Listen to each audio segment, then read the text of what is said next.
letter in modern Jewish history, and it begins with 3 words: Dear Lord Rothschild.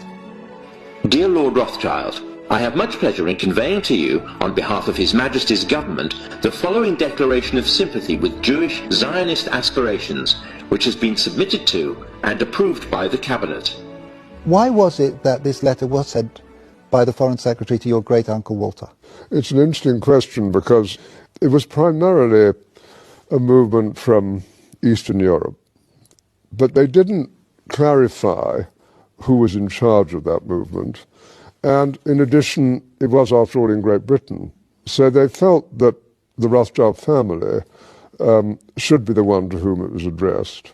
And Walter was Lord Rothschild, and he was a Zionist. And those really are the background reasons. So Walter received the Balfour Declaration, and I have a copy here. And I wonder if I could possibly ask you to read it for us. Yes, indeed. Yeah. I'm going to put on my spectacles to make sure I read it accurately. His Majesty's government view with favour the establishment of Palestine as a national home for the Jewish people, and will use their best endeavours to facilitate the achievement of this object, it being clearly understood that nothing should be done which may prejudice the civil and religious rights of existing non-Jewish communities in Palestine, or the rights and political status enjoyed by Jews in any other country. I should be grateful if you would bring this declaration to the knowledge of the Zionist Federation. Yours, Arthur Balfour.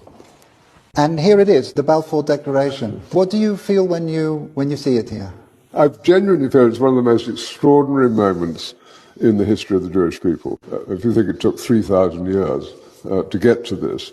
And then you say, how did this miracle happen? And it's the most incredible piece of opportunism. I mean, if you think you had an impoverished would-be scientist, Chaim Weizmann, who somehow gets to England, meets a few people, including members of my family, seduces them. He has such great charm and conviction.